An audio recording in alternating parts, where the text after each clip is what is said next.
السلام علیکم دوستو، آج کی اس ویڈیو میں بات کریں گے قوم عاد پر آنے والے عذاب کے بارے میں۔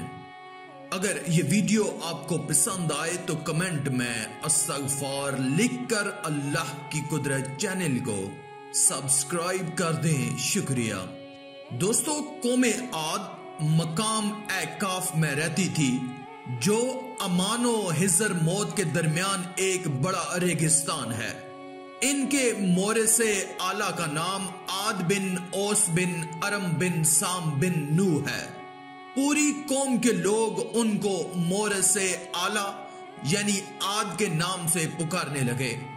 یہ لوگ بت پرست اور بہت بد اعمال و بد کردار تھے۔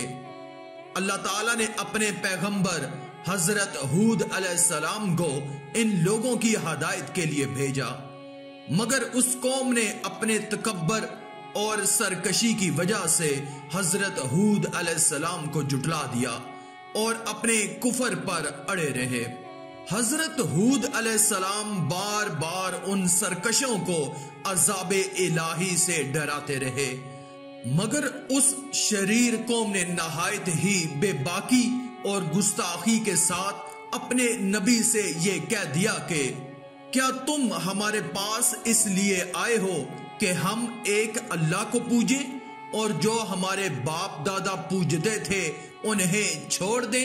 تو لاؤ جس کا ہمیں وعدہ دے رہے ہو اگر سچے ہو۔ آخر کار عذاب الہی کی جھلکیاں شروع ہو گئیں۔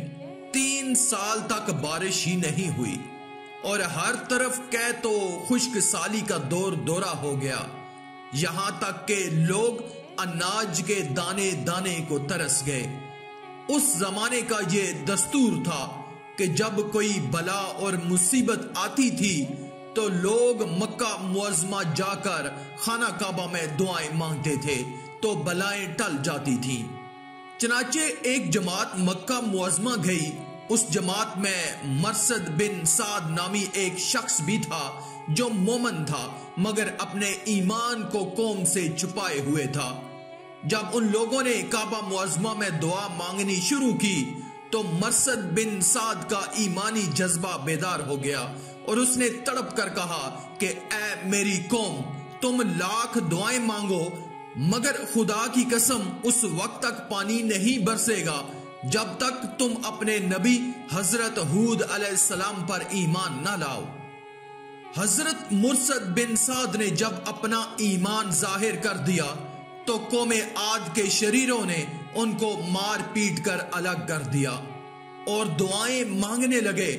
اس وقت اللہ تعالیٰ نے 3 بدلیاں بھیجی، ایک سفید، ایک سرخ، ایک سیاہ، اور آسمان سے ایک آواز آئی کہ اے قوم عاد، تم لوگ اپنی قوم کے لیے ان 3 بدلیوں میں سے ایک بدلی کو پسند کر لو۔ ان لوگوں نے کالی بدلی کو پسند کر لیا اور یہ لوگ اس خیال میں مگن تھے کہ کالی بدلی خوب زیادہ بارش دے گی۔ چنانچہ وہ ابر سیاہ قوم عاد کی آبادیوں کی طرف چل پڑا۔ قوم عاد کے لوگ کالی بدلی کو دیکھ کر بہت خوش ہوئے۔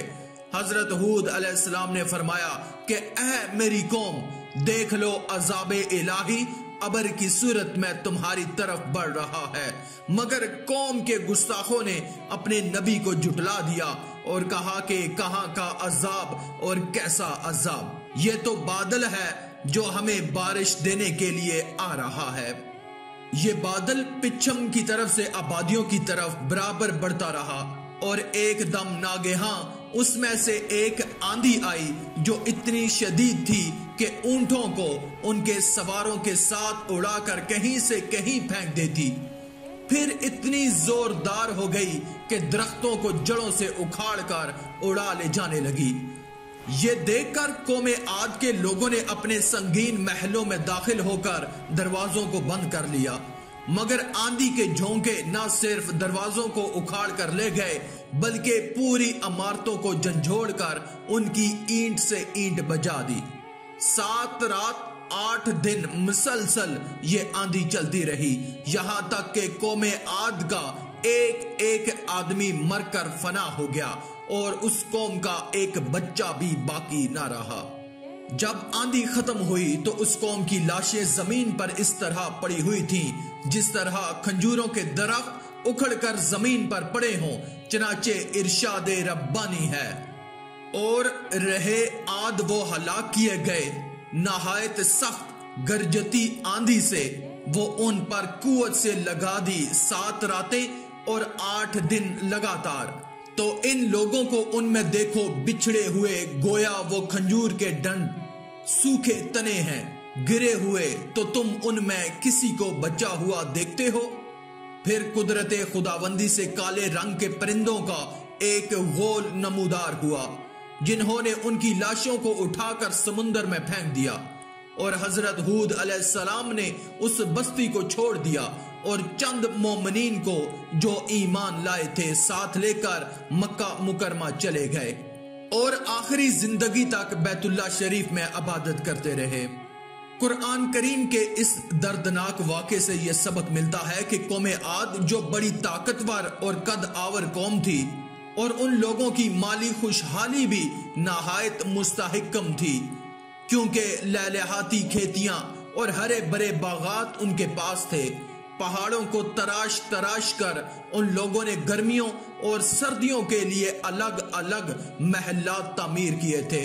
ان لوگوں کو اپنی کثرت اور طاقت پر بڑا اعتماد اور اپنے سمانے عیش و عشرت پر بڑا ناز تھا، مگر کفر اور بد اعمالیوں بدکاریوں کی نحوست نے ان لوگوں کو قہر الہی کے عذاب میں اس طرح گرفتار کر دیا کہ آندھی کے جھونکوں اور جھٹکوں نے ان کی پوری آبادی کو جھنجھوڑ کر چکنا چور کر دیا، اور اس پوری قوم کے وجود کو صفائے ہستی سے اس طرح مٹا دیا کہ ان کی قبروں کا بھی کہیں نشان باقی نہ رہا۔